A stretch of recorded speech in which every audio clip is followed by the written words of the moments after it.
Welcome over to the Wednesday weekly rankings previews of these playoff games here with my guy, Jim Coventry. Obviously, we're doing it on the RotoWire YouTube channel. Still trying to push for the subscriber mark here, a few more subscribers down the road, and we'll hit our preseason goal and, lots of different content leading up to the Super Bowl. We have our aspirations. But right now, if you're watching live on any of the streaming platforms out there or YouTube itself, you could subscribe to the RotoWire Fantasy Football channel. That would be fantastic. 4 games left here in the divisional round. 2 in the conference round, and then obviously 1 in the Super Bowl. My math, which I'm always bad at, Jim, would tell me there are 7 football games left of the NFL season. It's crazy that we've gotten to this point. I feel like we raced through the regular season. Unfortunately, or I guess maybe fortunately for a few fans, the wild card portion of the playoffs was pretty putrid. It was about as bad of football as you could get. The disparity, and I think the difference that we've talked about all season long, there are haves and have-nots, and there are a lot of have-not teams. That really came to fruition during the wild card.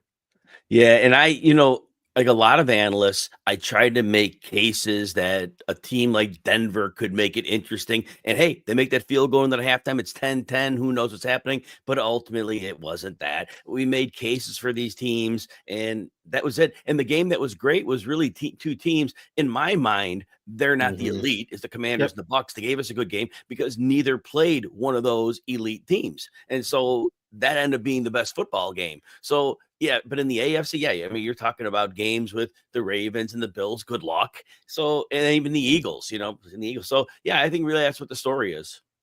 I think the case, and I was making this with my friend the other day, both the NFC and AFC clearly have 3 of the best 4 teams in the conference at this point in the playoffs right now. We knew what that was going to be for the AFC. It was going to be the Chiefs. It was going to be the Bills. It was going to be the Ravens. To what degree the Bills and Ravens were going to beat their opponents, it didn't really matter. You could pretty comfortably bet the mortgage of the money line for both those teams, and that felt like more or less what was going to happen. What I didn't realize was going to occur, and certainly became the case Monday night, was the Rams are very clearly the 3rd best team in the NFC. I think that has been solidified at this point, and their thrashing of Sam Darnold and the Vikings was that's right. Cooper Kupp and Puka Nacua in that offense was really out, injured, or bad for the first 2 months of the season. And the record where they sat and kind of having to clinch the NFC West in Week 17 wasn't reflective of how good this team could be. Now, it might have been matchup opponent based, or it might have been going against this Viking team, which at this point, it was clear, and I was saying this as a Packer fan weeks before, had already hit their ceiling. Their Super Bowl was beating the Packers in Week 17. You think about that champagne celebration they did for Sam Darnold. That looks to be certainly bad in hindsight, given how their end of the season happened. But Rams at the level of the Eagles or Rams at the level of the Lions is really the question mark we're going to have to ask. So we'll start there first. I think that's the most interesting of the NFC games is Rams and Eagles in my mind, because you could make an argument that the Eagles might be the Super Bowl frontrunners in the NFC. They have Saquon Barkley. Jalen Hurts is gearing himself back into things. He had not played in over a month, basically, or right around a month in that Packer game. Didn't look all that good, but thankfully the Packers were so bad it didn't matter.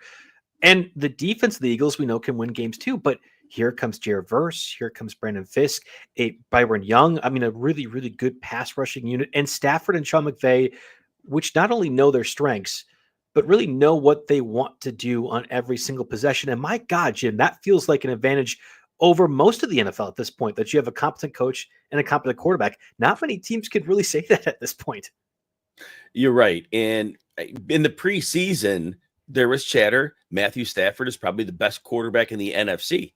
I don't know if you can argue that. In terms of passing, just pure passing, it's really hard to argue that.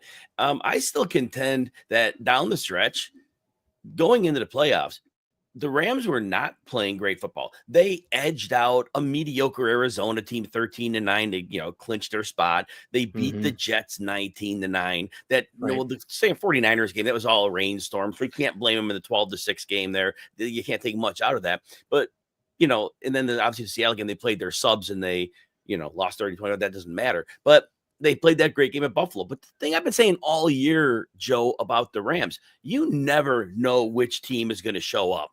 They got boat raced by the Eagles. We'll talk about this game. They got, in that game, there were some, as we talked this through, there were some situations in that game. They got crushed by Miami on that Monday night. And that was a game that at that point in the season, the Rams really thought they needed. And Miami just brought some heat. And it was just ugly for the Rams. So you don't know what team is going to show up. They nicked the Raiders by 5.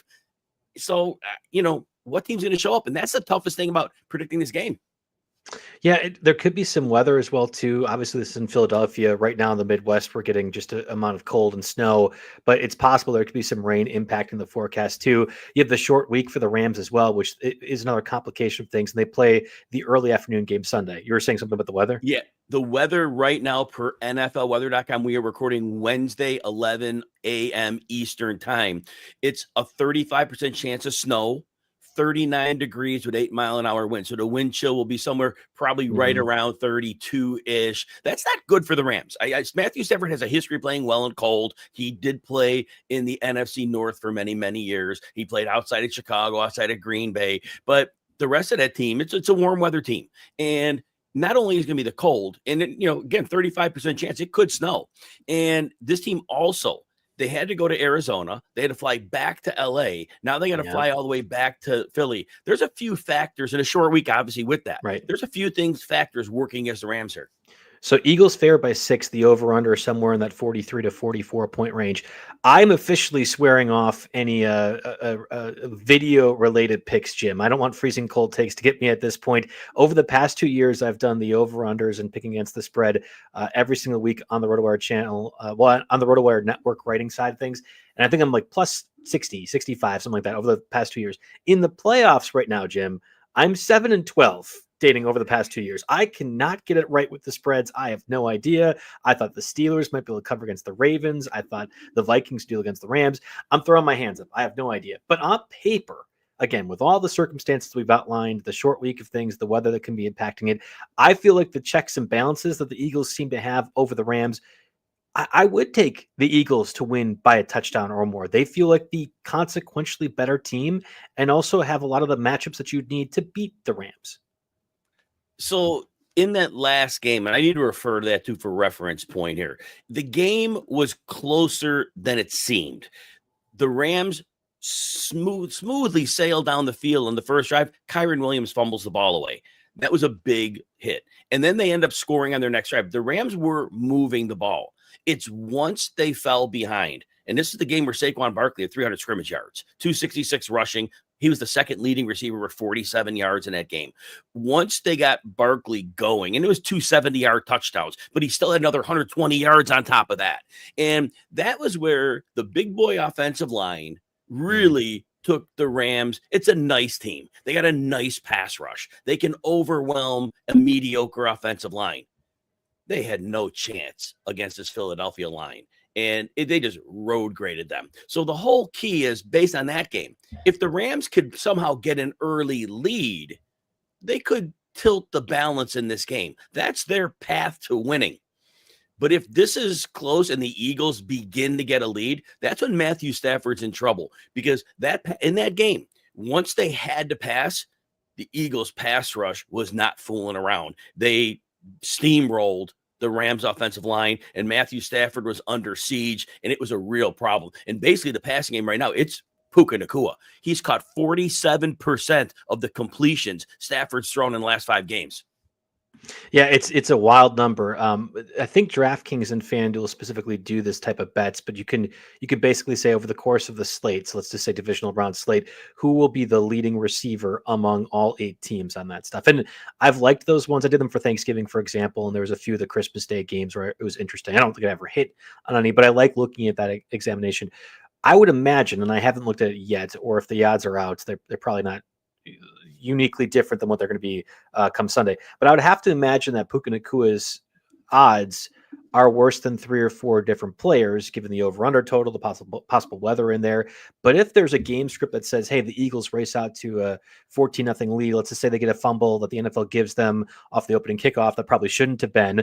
I'm not certainly saying anything about the Packer game, anything like that, Jim. No, not at all. But if the Eagles were to race out to a lead of some sort, I mean, that's where Puka Nacua might end up getting like a 12 for 160-yard game, even if the Rams lose by 10 points, because that is their sole focal point of the offense. On the flip side, the book reader himself, A.J. Brown, didn't do a whole lot against the Packers, and that was due to game script. So is it possible that, again, if you're picking one of these examples where what receiver has the most receiving yards of the divisional round matchups, A.J. Brown, which would be a favorite, might not be so because the Eagles could be out to a pretty significant lead right away? Here's the problem. We don't know how hurt A.J. Brown is. He missed last week's practice Thursday with a knee issue, and they wanted to make sure he was 100%, whatever that means, for the game. And that was weird.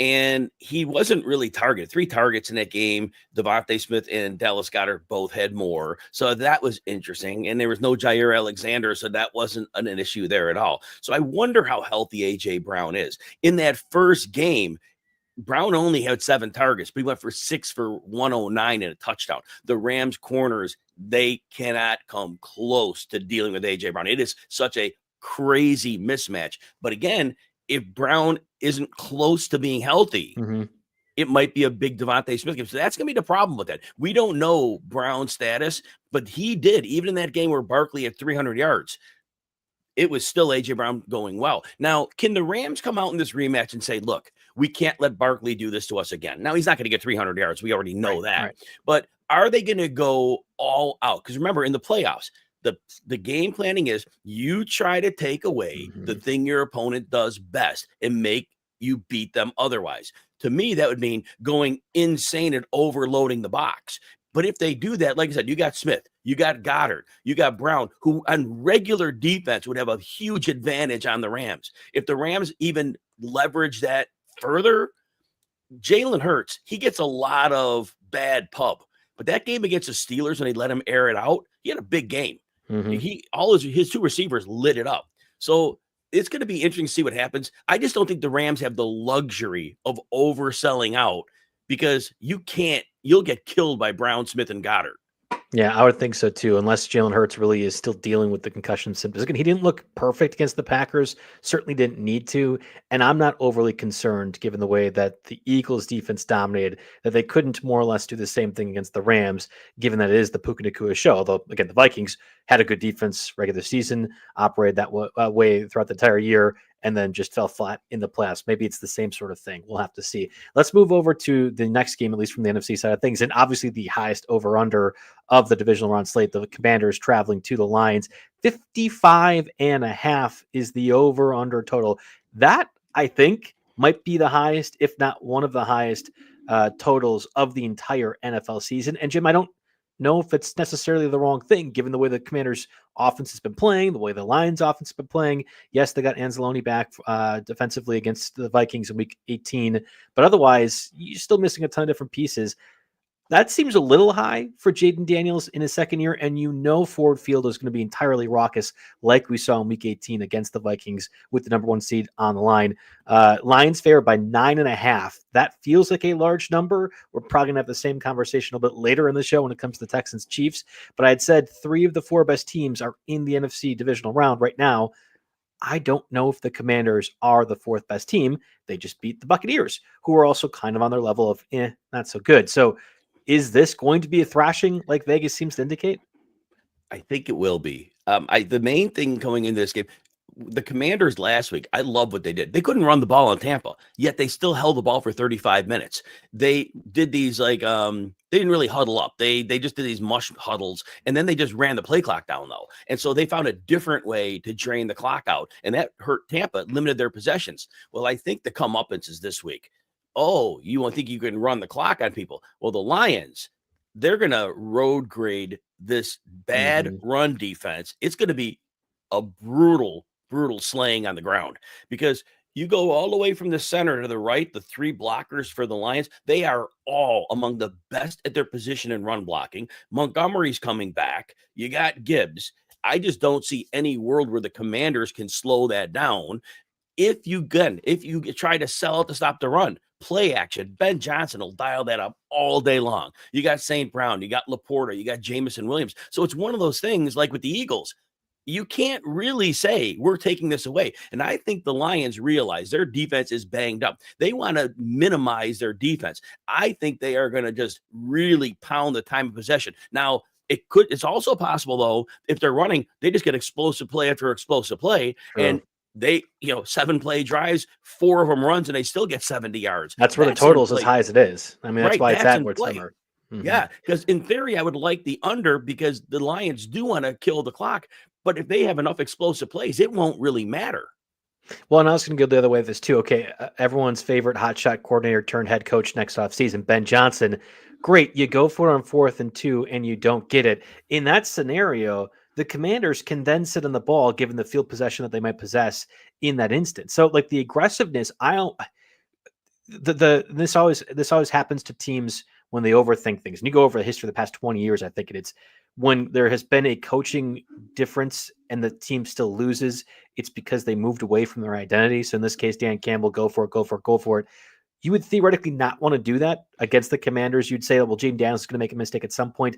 I know our defense has a lot of different bodies missing, but I feel confident that we can stop them on a per drive basis. But that's not what the Lions have done all season. So if you're to suddenly change your direction, change your trajectory, and not go for 4th down as often as they have, I would be nervous. Like I think it's almost like the Lions offense and the way they want to play football and the way Dan Campbell has them would allow for an upset scenario to occur. And we know that the Lions have had this bye week. History has said that the bye weeks aren't always great for these teams. The Lions have never been in this position before. I don't know if it's the NFC North hater in me or there's just some hope that this game ends up being more competitive. But it doesn't take many circumstances for the Commanders, if the Lions play as aggressive as they have, to at least cover 9.5, right? I mean, that's sort of why I'm leaning to this. Here's where I'm worried. We know there are 2 things that rust shouldn't be an issue with. Over aggression. Aaron Glenn is going to send the house at Jaden Daniels. This is not a good running team. Brian Robinson is not a sustaining running back. Early in the season, they look good. They cannot run the ball. That's a problem because now if you're going to be pass heavy, I know the corners for the Lions aren't great. And I know we made a big deal about that Monday night game against Minnesota, but all they have to do is press the receivers like a second and a half. And when they're sending all that pressure, Jaden Daniels has played well as a rookie. Give him a lot of credit for what he did. The Lions are going to bring a level of aggression he is not used to seeing. And they're going to speed his game up. Now he'll run for his yards, but I am very concerned that they run into a buzzsaw here. This Detroit team, the intangibles are the things that are tough to quantify as an analyst, but we know how on fire these guys will come out with Dan Campbell riling them up before the game. He gets that team at fever pitch. And this is a very tough road venue right now to play in. I just think this is way out of the Commanders' class. I think the Lions, they clearly have this goal of getting past where they got last year, which was losing to the 49ers. Yeah. I believe they are so committed to this. They're still angry. They are still angry, and they're playing like it. They played that game against the 49ers, a meaningless game. They came out and just kept the foot on the metal. I just think this is going to be just way too much for the Commanders to handle. Okay, so I'm thinking of recent examples. The Packers beat the Cowboys in round 1 last year as a 7-2 upset. The Packers then went on the road to face the Niners in that scenario. Everyone was assuming, including me, that the Niners are going to absolutely obliterate the Packers because the Niners were on a heater last year. The Packers have historically been bad against the Niners, yada, yada, yada. That game was close and probably should have been won by the Packers. Now, that was partially maybe the downfall that we certainly saw this year. You could attribute a lot of different things to why the Niners struggled, injuries being one of them, but they might have reached their peak at some point in San Francisco last year. I don't know if I'm saying that same thing about the Lions.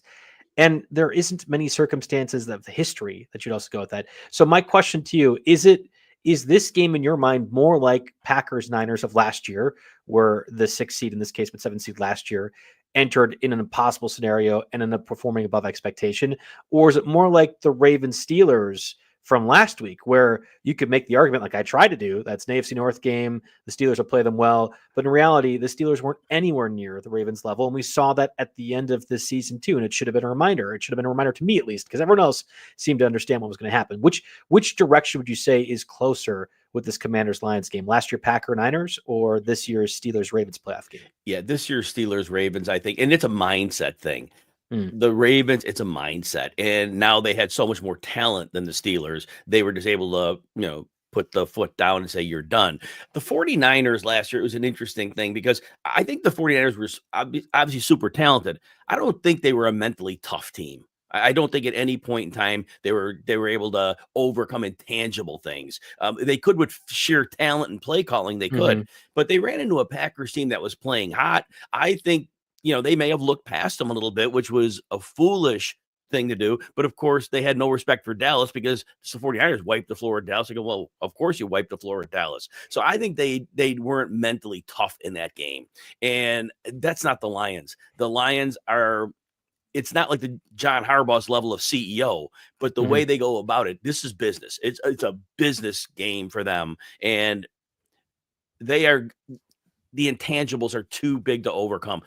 I say it again. This team is going to come out red hot in terms of aggression. And I just think the Commanders, they lack the talent on both lines to be able to deal with what the Lions have on their side. And the Lions are going to be one bringing the game to them. And it's going to be reaction mode.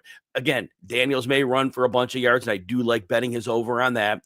But I do think he is going to be sped up to the point where his head's going to spin a little bit. I was trying to find the look ahead line, so I don't know if it's going to be offered on a Wednesday, especially with no practice. But let's just say this plays out exactly the way that we assumed. The Eagles beat the Rams, the Lions beat the Commanders. That's the NFC Championship game that I wanted to see. I think the Eagles actually could be really, really good in that scenario.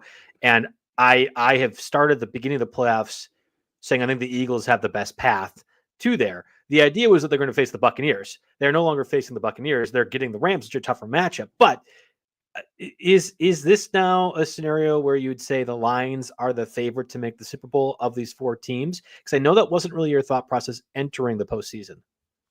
Yeah, and I thought the Lions would play the Vikings, and obviously I was way off on that one. So that couldn't have happened anyway because the Commanders won. So that kind of shook the whole bracket up.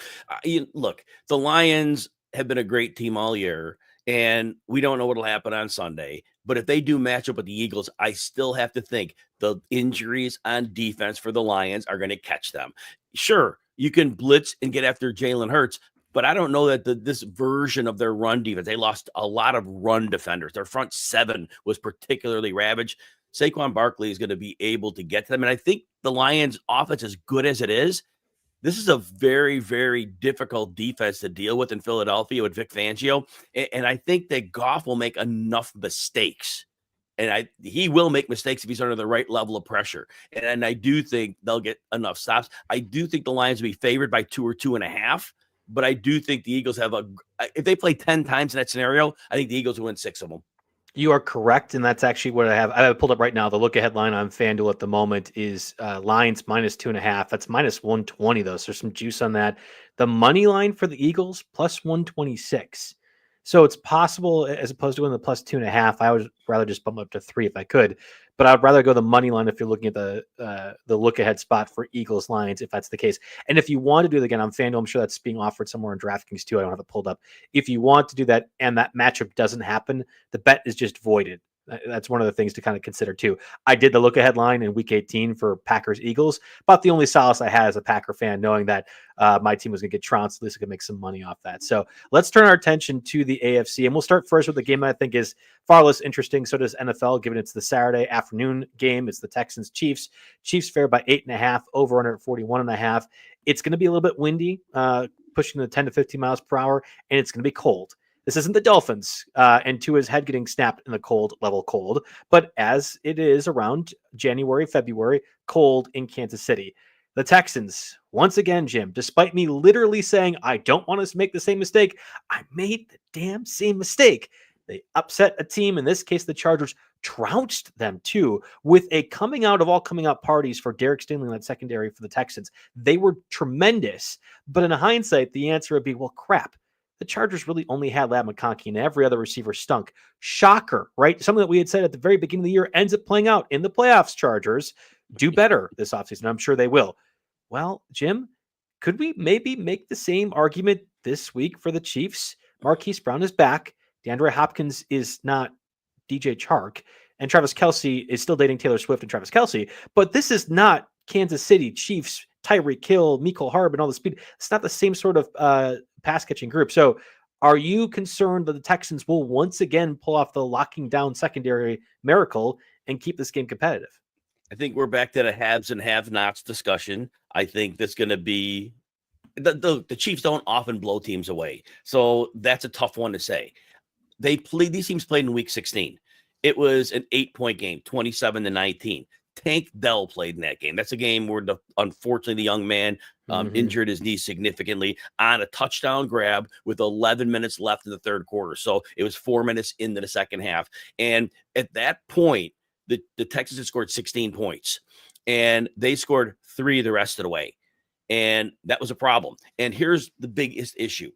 Nico Collins in that game, every time he caught the ball, the Chiefs had somebody to tackle him on the spot. There was like almost no yards after the catch. It was like that was the priority. Spagnuolo said, we get a body right on him and we tackle him.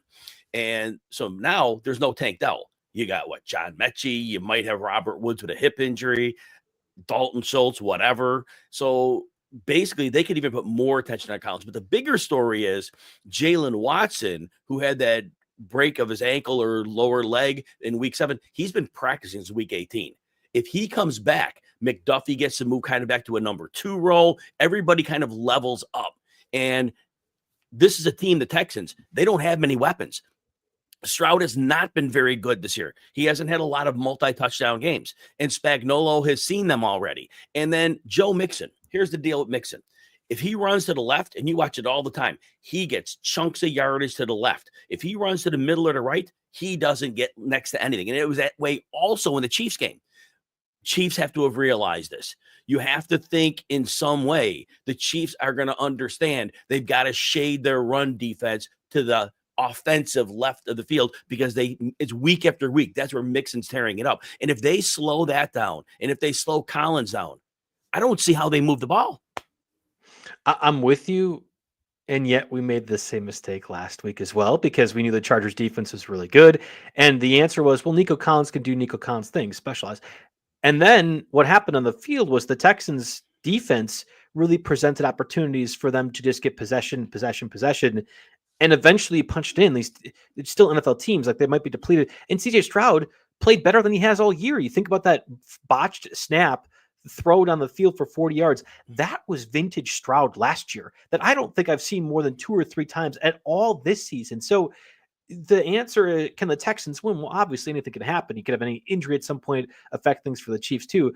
But the path to that possibility realistically is Stroud once again plays on top of his head, and that Nico Collins once again goes for 150 plus yards. But if we're literally outlining both those expectations as to not occur, then it just doesn't seem realistic. And that's probably why the Chiefs are favored by 8.5.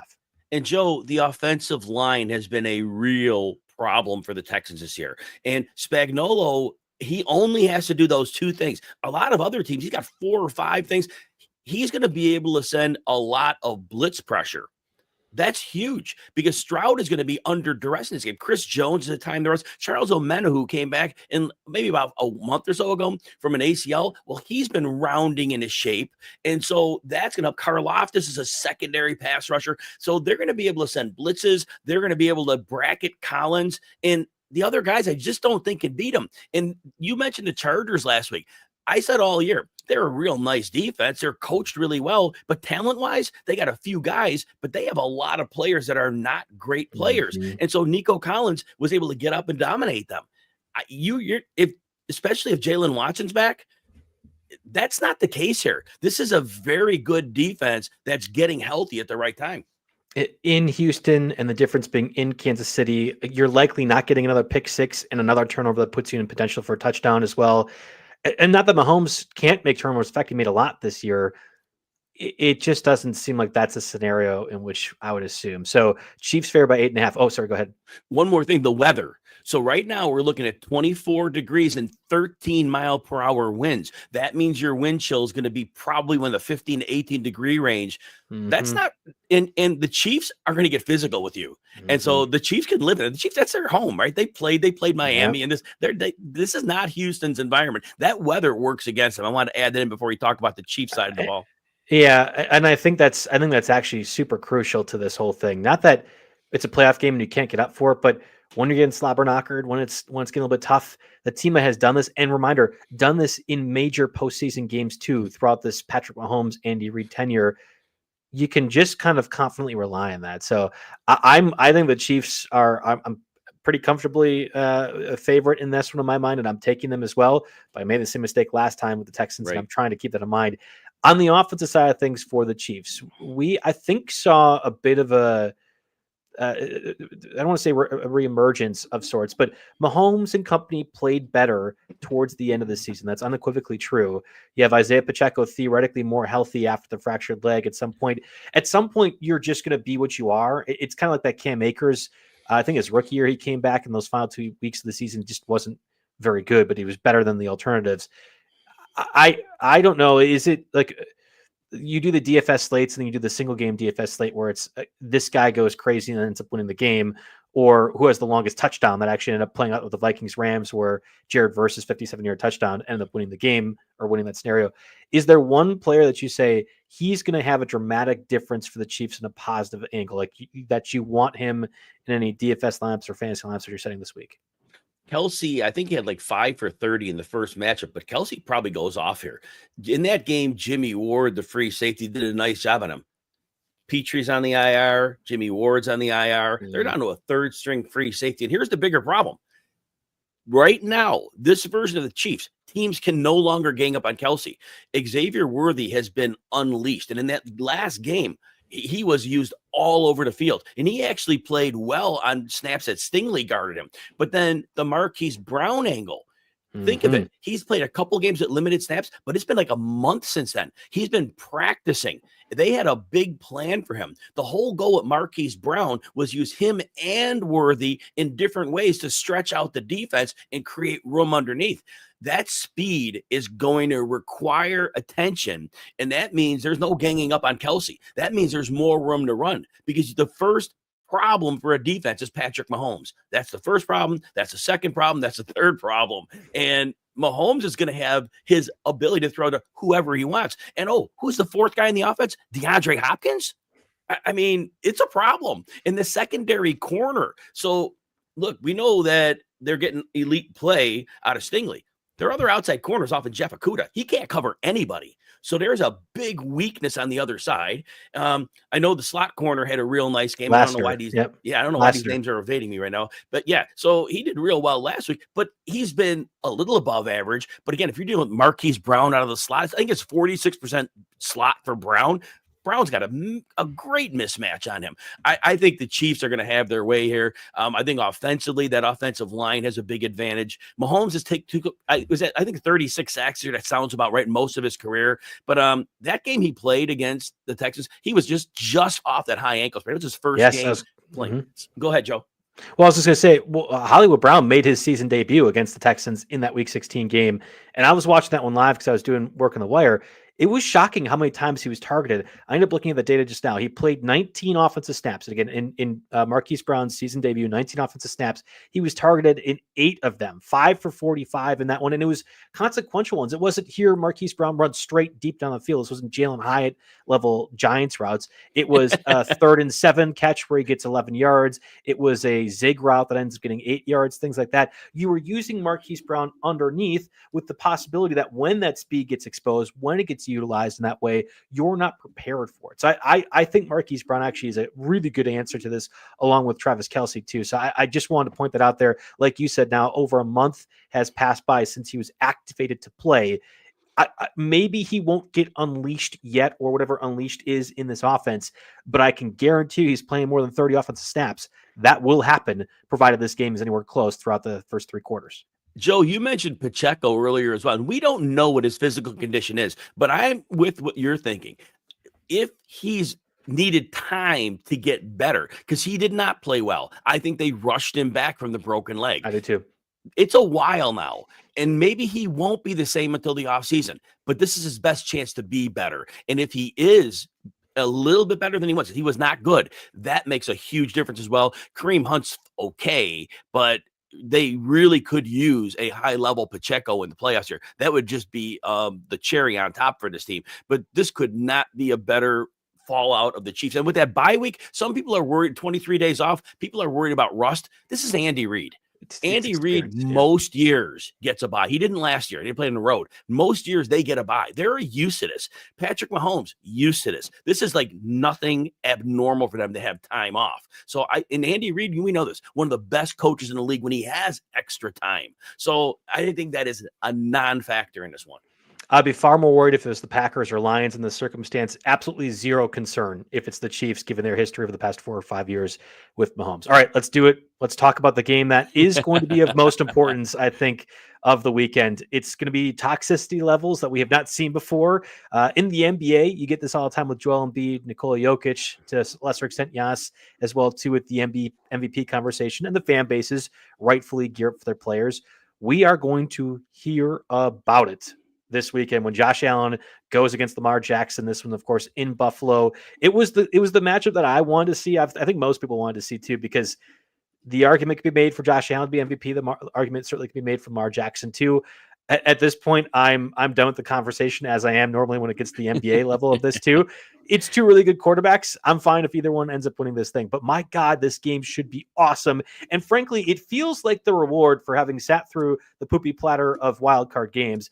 Ravens, Bills, for legacies to possibly be defined is exactly what we want to have in the playoffs. And I cannot wait for this game. Is there any lean that you have initially from either side? Because I think the most important thing will realistically be the factor or the health of Zay Flowers, which we don't know yet as of the recording Wednesday.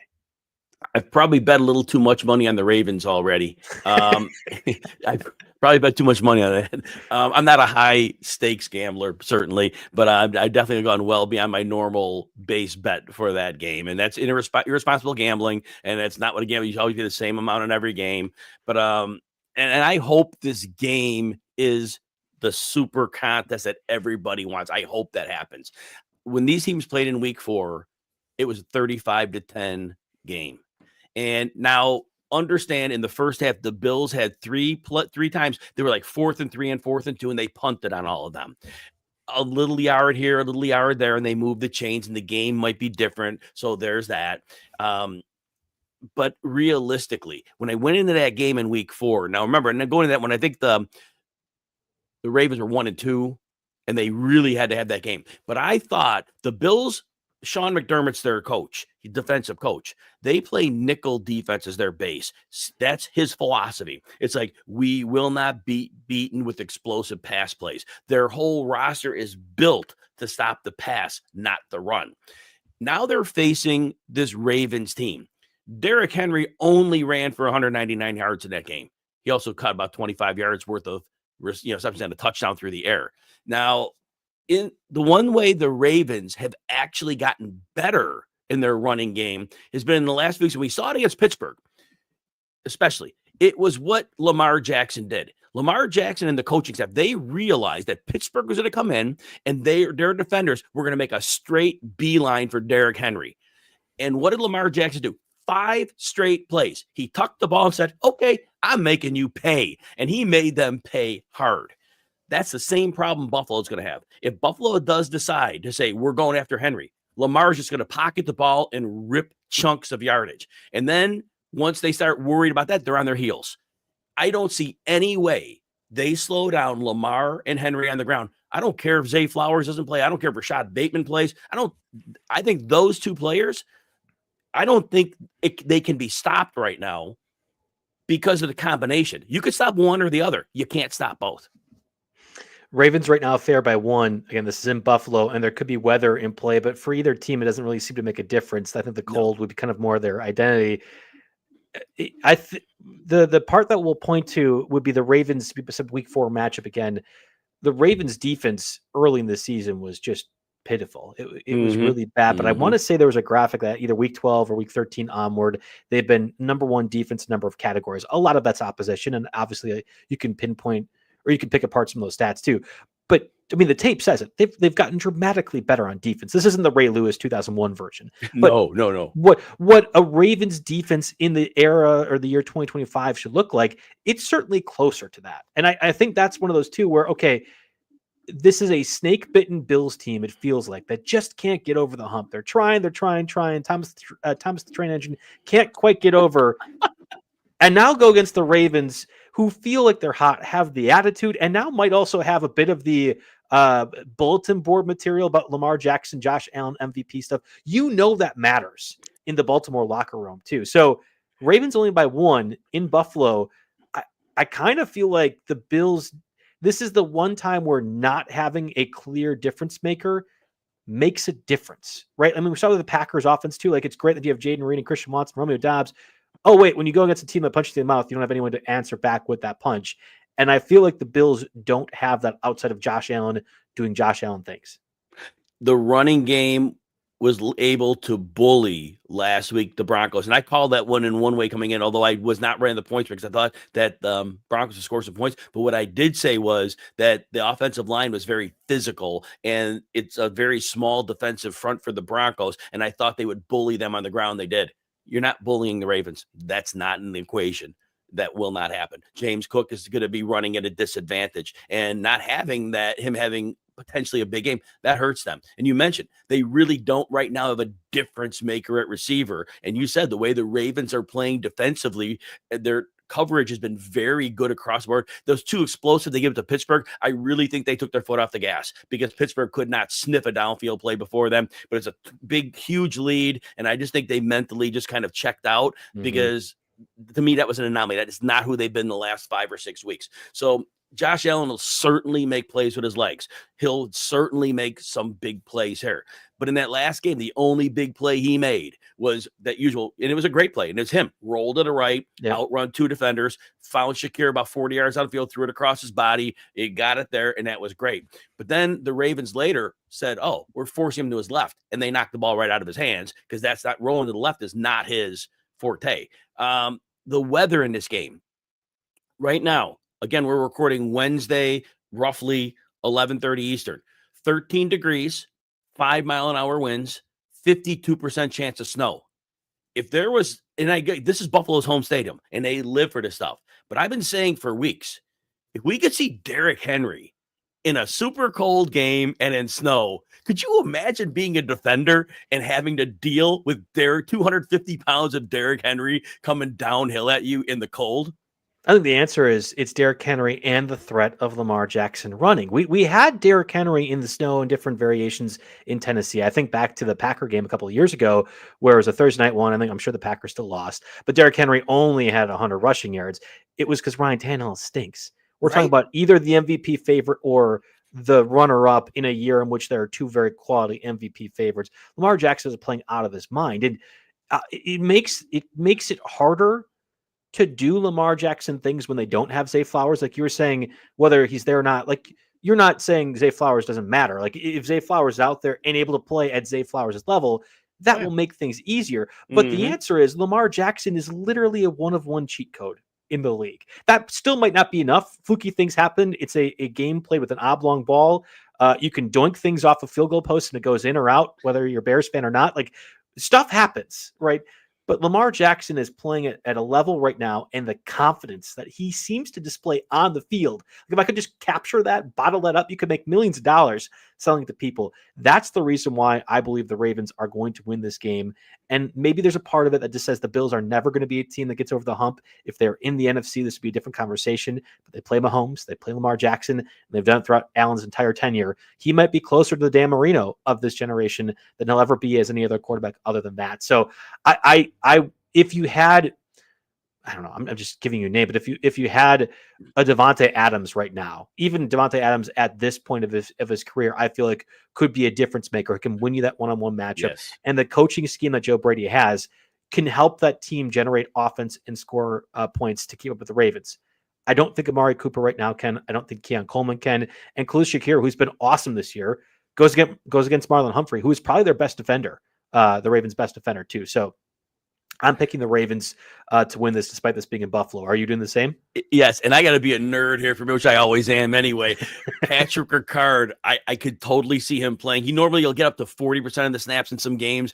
The 300-pound Patrick Ricard, who is a fullback, a tight end, an offensive lineman, call him whatever you want. I think he plays 60, 65% of the snaps in this game with the cold weather and just saying, we are going to take it to you on the ground, because I think that's their game plan. I think they'll throw when they need to, and they'll get a few throws. But Lamar Lamar might not attempt 22 passes in this game. He might not need to. They don't need to do it. And I'm going to repeat this again with Lamar, and you mentioned it, the double threat of him and Henry. If they just go right after Henry, Lamar is tucking the ball, and he is going to run by people. So it's, again, I hope this game is the shootout we want. I hope it's the tight game. I hope it comes down to a field goal, but I am very concerned that the Ravens are built to beat a team like the Bills. The Bills were constructed to beat the Chiefs. They were not constructed to beat this version of the Baltimore Ravens. The physicality is at a complete different level. Yeah, I'm with you on that. Let's do some look ahead lines again on FanDuel right now. The way that they would do this, and I think it makes sense, you just put a line down. So in this case, the Chiefs are fair by 1.5 against both the Bills and Ravens, but it's the odds that you're getting that I think is really interesting. If the Chiefs were to face the Bills, that's 1.5 in favor of the Chiefs, 50-50 split, minus 110 in both ways. If the Chiefs were to face the Ravens, though, in the AFC Championship game, Vegas, or at least FanDuel, has the Ravens effectively as the favorites. It's Chiefs minus 1.5, but minus 122 on the Ravens. So it'd be plus 100 for the Chiefs to cover minus 1.5. Money line would also go the same way. Ravens minus 106, minus 110 for the Chiefs in that instance too. We're going to get a treat whether or not the Chiefs or Bills win. It's, I guess, the matter of the Texans not upsetting the apple cart again and moving past the Chiefs, which seems unlikely. But I think Chiefs, Ravens, Chiefs, Bills, while it might be mean to say to Texans fans, that's what I want to see as a fan that's lost my favorite team from the NFL playoffs. I want good football. I want the best teams to be in there, and I want to reflect what has mattered this season, which has been the horseshoe up the ass of the Chiefs all year long, getting them to this point where they only have to play one of these teams where the Bills and Ravens have to play two. So I'm looking forward to it. I can't wait to see what most of these AFC and NFC divisional round games end up being. We'll be back in this time next week talking about the final two games before. Oh, go ahead real quick. I have 24 pages of divisional round playoff notes done. They're linked to my X at Jim Coventry NFL pin. So go ahead. They're free. I'm just go ahead and click them on. I've got player props. I go over the trends for every skill position player. Defensive players are put in there. Overall narratives, how I see the game going. And whatever you need, it's there for you. Take it, enjoy it. Hopefully it helps you win some money too. Yeah, reminder, we have probably over 400 people live watching right now. If you're watching on Twitter or the other social spaces, if you go to the RotoWire Fantasy Football YouTube channel, we're only a few subscribers away from meeting our preseason goal. Lots of content leading up to it. Obviously, with the Super Bowl, we have lots of different prop bets. You and I are probably going to do about 15 different shows up until that point. Have tons of NFL draft coverage already lined up. This one's in Green Bay. I'm just going to tell you right now, a certain someone's going to be making an effort to get there, if nothing else, to do that. So lots to follow along on the RotoWire Fantasy Football channel. Please subscribe if you can. It doesn't cost anything at all. It'd be great to help Jim, if nothing else. If Jim has helped you at any point during the season, subscribe to the RotoWire Fantasy Football channel. It'd be great. And then right below, right here, rotowire.com/try gets you 48-hour access to the site. Obviously, football season's almost done. NBA, NHL, college basketball is gearing up. We have lots of different baseball coverage too. I think Jim and I do a great job doing NFL stuff, but there is zero team better from fantasy baseball than the RotoWire crew. James Anderson, Clay Link, Eric Halterman. They do a fantastic job. So Erickson, please try to, if nothing else, give them some shout outs, give them some follow along too as we get to the fantasy baseball season. Again, thanks everyone for watching along. Back in next week talking the final two games and then the Super Bowl. There are only 3 more games after this weekend left of the NFL season. Crazy to say. Thanks everyone for following along.